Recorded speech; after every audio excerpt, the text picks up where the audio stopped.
志明哥，這幾天全世界的航空迷、太空迷都在見證這個所謂寫下奇蹟的時候，美國的阿提米斯號打破了1970阿波羅13號創下的離地球最遠的距離，超過了40.6萬公里遠。重點是你現在看到這些畫面，是月球的背面。阿提米斯2號這次拍攝到了很多的这個畫面跟珍貴的鏡頭，的確揭開在月球背面的很多神秘的面紗。這邊要跟大家講，很抱歉，我們可能看不到月球背面會有博派金剛或狂派金剛的這個基地，那個是動畫或者那個是電影。但是呢，我們看到實際的這個畫面，你看到一幕一幕的都是很多月球背面的，充滿它的月球表面上有很多的撞擊坑。對，你看到沒有？它有很多的這個撞擊坑，我也不曉得它到底是什麼陨石啦，還是什麼樣的一個行星，其他的這個撞擊就對了，就是一個大大小小不一。這一次阿提米斯2號，它從4月1號這個發射升空之後，預計10天，它整個繞月球的這個計劃，它的這個軌跡是進入近地軌道之後呢，一個8字形越過月球的背面，再回來這個近地軌道，然後再回到地球。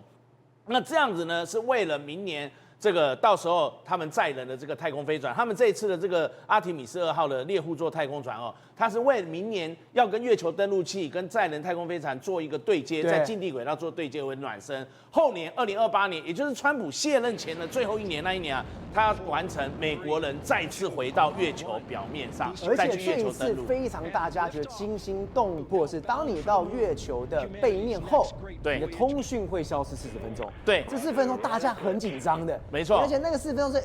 太空船能拍多少是多少，所有珍貴的畫面都在那4分鐘內要掌握到的。沒錯，你剛剛講的就是它到了這個月球背面之後呢，因為被月球的實體所遮蔽擋住了，所以會跟這個地球上他們在這個佛羅里達州的卡納維爾角 NASA 的這個太空發射中心甘乃迪中心它的一個整個地面指揮站的這個通訊中斷，那中斷的時間差不多40分鐘，所以當中斷的這個聯絡40分鐘結束之後，再恢復聯絡上的時候，當時這個阿提米斯2號的獵戶座太空船的指揮官魏斯曼他有說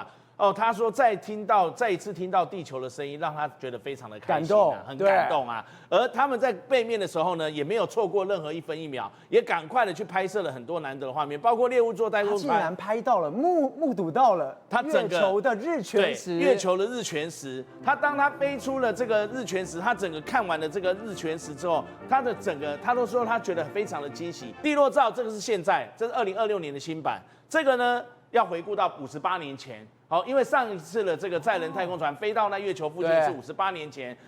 ，1968年阿波羅8號他所拍到的月球地落照。那當然有一點黑白的，那你可以說現在的設備跟技術和攝影技術也相當的發達。那這一張呢，最近在網絡上瘋傳的說，月球不應該是黑白的這個黑色、白色、黑白照啊，有這麼豐富的彩色，有所謂的這個鐵褐色啦，還有這個泰德藍色跟遠古的岩石的橙色等等。當然，這是攝影愛好者他們特別用相當的一個技術特別的技術加工處理過的，對，他們去加工處理過的啦。那我也相信說，月球不會只有單一的顏色，但是實際上你要必須看月球的地形、地貌、地物，才能去判斷確定。那當然啦，你要說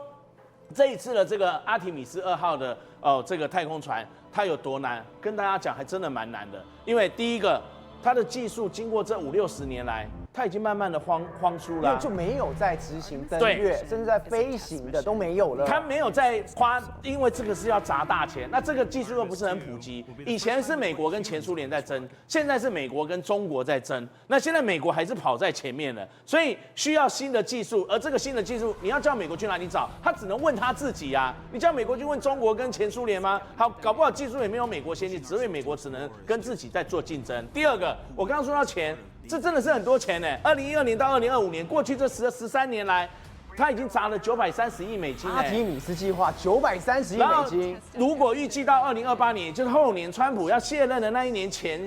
那個大概要花到1050億美金，就是大概3.3到3.5兆元台幣。對，那有多貴的經費，再加上它的安全性，所以你看到這一次的這個月球的這個太空這個探索希望很快的能夠在2年後看到我們人類太空人重新再踏回到月球的表面上。